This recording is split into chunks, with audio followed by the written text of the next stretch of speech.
So as part of our Wednesdays with the World series, we've been looking at different tips for online teaching and learning as we're all adjusting to being at home and isolated during the COVID crisis.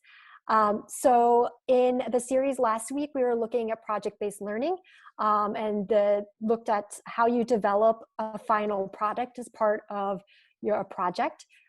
Today, we're going to be reflecting a little bit more on another component of project-based learning, which is engaging the community and making the work that you do in your projects public and engaging others.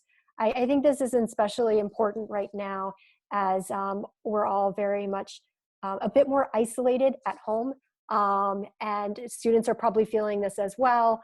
Their interactions are a bit more limited. And all of us, as we're adjusting to teaching and learning online, everything is a bit more isolated. So we're going to draw some experiences from iEARN projects and look at how we can really engage ourselves and our students with others in the community around them while we're all moving to online and remote learning formats. So I'm going to highlight a couple phases of project-based learning that you may be doing with your students and ways to think about how you might engage with other people outside of your classroom to enrich the learning experience and perhaps introduce a little bit more social contact for your students. So the first sort of phase, I think a lot of people, when they start a project, they're engaging their students in research. And so Mary was sharing this in Finding Solutions to Hunger, different phases, asking questions and engaging students and looking at an issue. As your students are starting a project or picking up a new topic and engaging in research, think about how you might be able to pull in people in the community. You might be able to invite experts in to present some of their experience, to review perhaps some records or data that they might have, or even have your students interview that person as they learn about the topic. Imagine you're inviting someone who maybe runs a local food pantry to be interviewed by your students and asking about what are the challenges now in your community around hunger and how are you solving them. So that's a great way to sort of pull people in and engage your students with others at the research phase. Of course, also in iEARN, you can connect with other students in other classes around the world and ask them for their experiences. And so I think, as Mary showed with that seed activity, asking the students to take pictures and talk about and show seeds. This is the way that students are gathering research, not only from their community and perspective, but they can connect it with others around the world. At some point in your project, you're probably, your students are working in teams and working independently perhaps, but they're starting to put their learning together and working on project components. The feedback and guidance phase is another really great way to engage outside of just your classroom and get students connecting with others, whether that's other peers that they're learning with or experts in the community.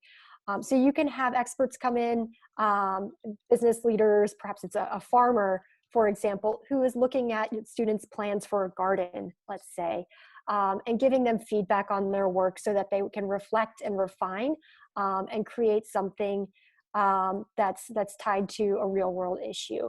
You can also have students create and critique one another's work. If you're not, and it's a little bit difficult moving to do that in an online format. You're perhaps used to doing this in class where they can talk with one another. But if you go back in some of our tip series, we looked at different tools that you could use. Perhaps you can use forums for students posting their work, critiquing and giving each other feedback. You could also look at doing some video conference sessions and doing group breakouts.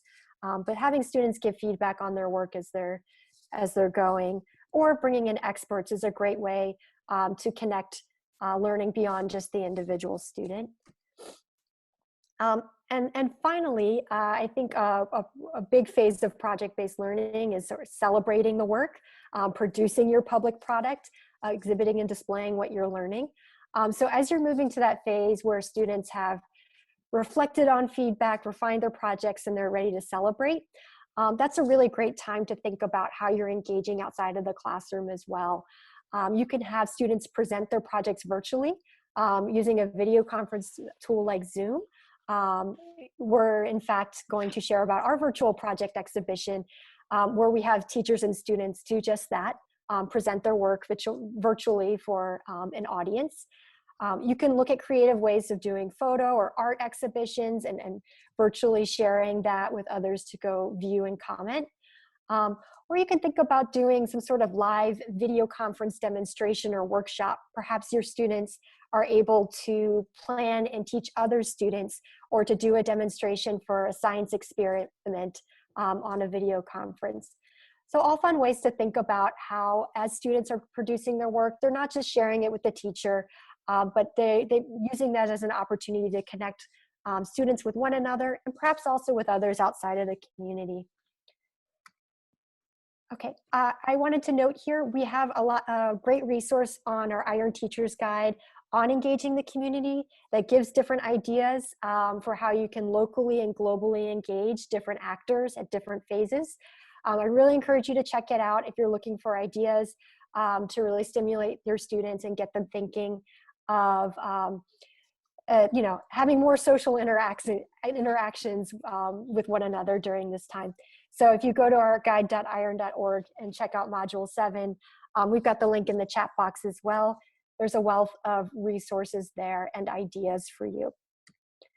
And so as you're thinking about authentic audiences, who your students can interact with besides their teacher, or besides perhaps their other students in the class, here's sort of a short list of ideas to think about. I'd be curious in the chat. My question to you is, imagine you're doing the Finding Solutions to Hunger project, and you're trying to bring in community members, experts, or somebody else into your project. Who might you ask to join, either for research or to celebrate students' work, to present their work? Any ideas? I think I mentioned a few already.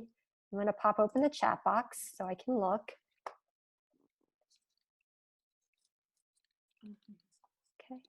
I think I gave one example before where I said you might consider, if there is a local food pantry or some nonprofit organization working with hunger, you could reach out to them and ask them to either join the project to have your students interview them, or perhaps at the end for students presenting and sharing their work. I like what Connie wrote in the chat box. This is something I was thinking about as well, is especially with all those seed images, local farmers. You could ask a local farmer to perhaps join your class and share for a couple of minutes, or listen to students talk about planting and working on their gardens. So that's a great idea. So again, here's a short list of different places to think about who you can connect with. You can connect with local authors, artists. If you have a university close to you, you can connect with professors or researchers. And I'll say, one of the things, as we're all adjusting to doing a lot more online, it makes a little bit of availability for people to be able to join you and your classes. I think it's sometimes difficult to get people to do something in person and travel to a school to show up. But now that we're all online, or many of us are online, think about inviting someone from a local business or from the government office to share for 10 minutes. I know a lot of local business owners or officials would really appreciate the opportunity to connect with young learners as well.